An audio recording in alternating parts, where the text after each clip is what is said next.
ಕುಂಭರಾಶಿಗೆ ಪಂಚಮದಲ್ಲಿ ಇದ್ದಂತಹ ಗುರು ತಾತ್ಕಾಲಿಕವಾಗಿ ಷಷ್ಠಕ್ಕೆ ಬರ್ತಾರೆ. ಹಾಗಾಗಿ ಗುರುವಿನ ಅನುಕೂಲ ಕಡಿಮೆ. So go slow. ನಮ್ಮ ಜೊತೆ ನಮ್ಮಲ್ಲಿ ಅಗತ್ಯಕ್ಕಿಂತ ಹೆಚ್ಚು ಹಣ ಇರಬೇಕಾದ್ರೆ ನಾವು ಸ್ಪೀಡಾಗಿ ಹೋಗ್ತೀವಿ. ಏನು ಮನಸ್ಸಿಗೆ ಬರಬೇಕು ಅದನ್ನು ತಗೊಳ್ತೇವೆ, ಭರವಸೆ ಇರುತ್ತೆ. ಗುರುವಿನ ಅನುಕೂಲ ಇಲ್ಲ ಅಂತಂದಾಗ ಹೆಂಗೆ ದುಡ್ಡು ಇಲ್ಲದೆ ಇರ್ಬೇಕಾದ್ರೆ ಏನು ಮಾಡ್ತೀವಿ, ಒಂದು ಸ್ವಲ್ಪ ಆಟೋದಲ್ಲಿ ಹೋಗೋಣ ಪರವಾಗಿಲ್ಲ ಅಂತ ಹೋಗ್ತೀವಿ. ಹಾಗೆ ಇದೊಂದು ಸ್ವಲ್ಪ ತಡೆದು ಮುಂದೆ ಹೋಗಿ, ಯಾಕಂದರೆ ದ್ವಿತೀಯಾಧಿಪತಿ ಷಷ್ಠದಲ್ಲಿ ಇರೋದು, ಅದು ಫೈನಾನ್ಸ್ ಮೇಲೆ ಸ್ವಲ್ಪ ಏಟು ಬೀಳೋದು ಯಾರಿಗೆ, ಕುಂಭರಾಶಿ. ಹಾಗಾಗಿ ಸ್ವಲ್ಪ ಸ್ಲೋ ಆಗಿ ಹೋಗಿ, ಖರ್ಚು ಬಗ್ಗೆ ಗಮನ ಇರಲಿ. ಅಲ್ಲಿ ರಾಹು ಇರೋದರಿಂದ ಬಲವಂತವಾಗಿ ನಿಮ್ಮಿಂದ ಖರ್ಚು ಮಾಡಿಸಲಾಗುತ್ತೆ. ಮಕ್ಕಳಿಂದಲೋ, ಹೆಂಡತಿಯಿಂದಲೋ, ಮನೆಯವರಿಂದಲೋ, ಇನ್ಯಾವುದೋ ಮಿತ್ರರಿಂದಲೋ ಏನೋ ಒಂದಾಗಿ ಇರೋ ದುಡ್ಡು ಕಳ್ಕೊಂಡು ಕೂತ್ಕೊಳ್ಳುವಂಥ ಪರಿಸ್ಥಿತಿ ಬರ್ತದೆ.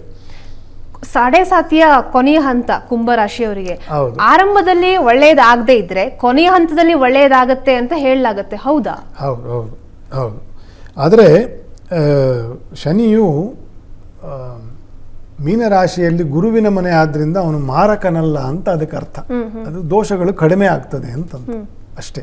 ಆದರೆ ಜಾತಕದಲ್ಲಿ ಯಾರಿಗೆ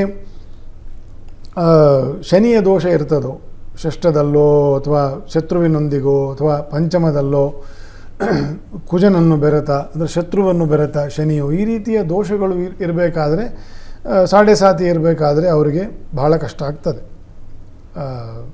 ಯಾರಿಗೇ ಆಗಲಿ. ಆಯಿತಾ?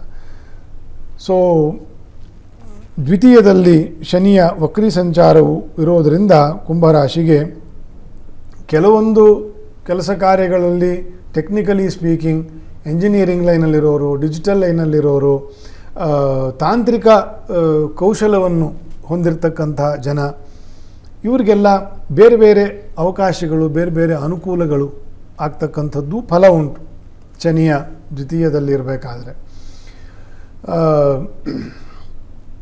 ಗುರುವಿನ ಬಲ ಇಲ್ಲದೆ ಇರೋದ್ರಿಂದ ಸೊ ವಾಚ್ ಯುವರ್ ಫೈನಾನ್ಸಸ್, ಭಾಳ ಹುಷಾರಾಗಿರಿ, ಹಣದ ಮೇಲೆ ಜಾಗೃತರಾಗಿರಬೇಕು.